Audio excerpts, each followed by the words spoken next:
2003 BMW 325i. It's a sport edition.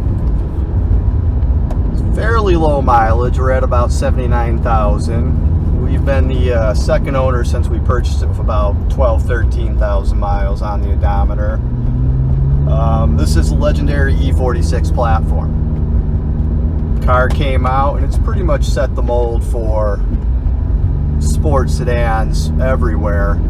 A lot of the newer cars have just gotten a lot heavier, bigger. The new 3 Series is about the size of the 5 Series from this generation.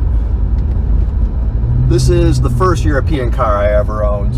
I had, at the time this car was out new, I actually owned a 2003 Cobra. I grew up in the Detroit area and everything was straight line, no turns. And then I moved to Colorado. Cobra really got me into the twisties, and now that I'm a bit older, a couple of kids, I need a back seat.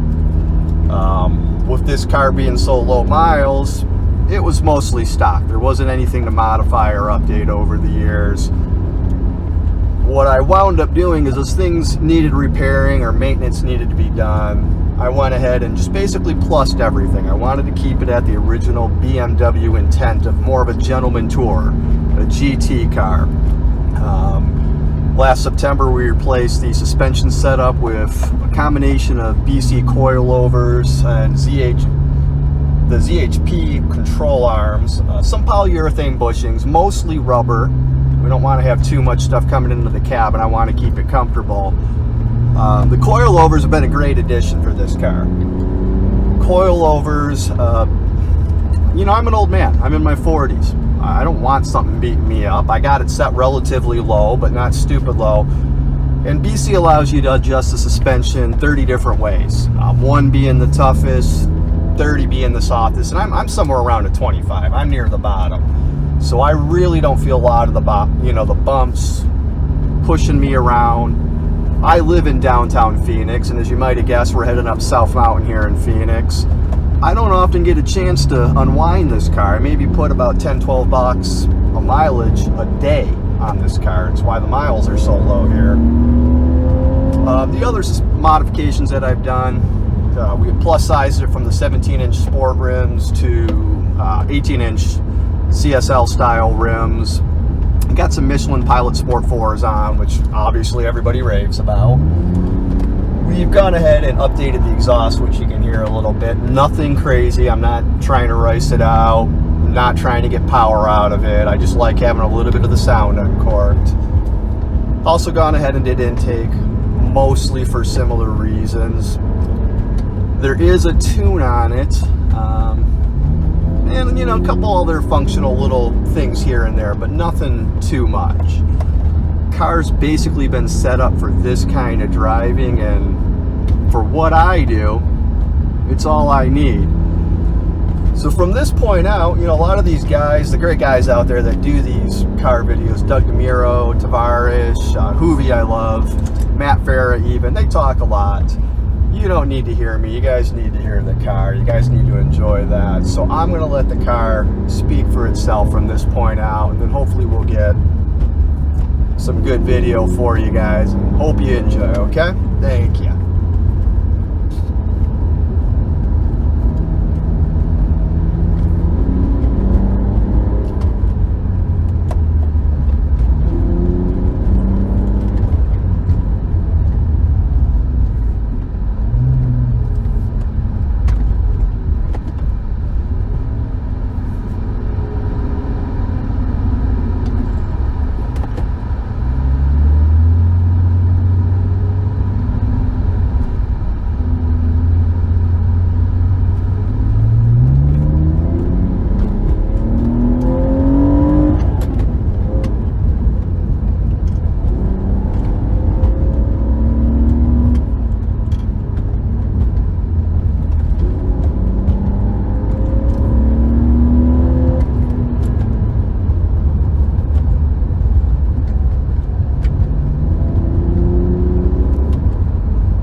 as I'm winding up this video, go over some of the more important mods that I've done. Obviously, you're watching this.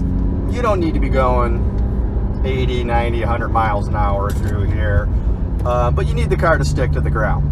And you need the car to stop. So the very first modification was upgrading all the braking system, cross-drilled slotted rotors up front, cross-drilled in the rear, better pads. I'll eventually move up to the 330i type setup up front. Obviously, like I mentioned, the suspensions, polyurethane and BC coilovers. Shark injection on this just to give it a little bit more power. Engine intake. OBX exhaust, it's an eBay brand, works fine. Little things here and there, you know, just kind of to when it went out, needed to upgrade it. All right, BMW's good. What's a little bit better? You know, we've had 15, 20 years since this car came out.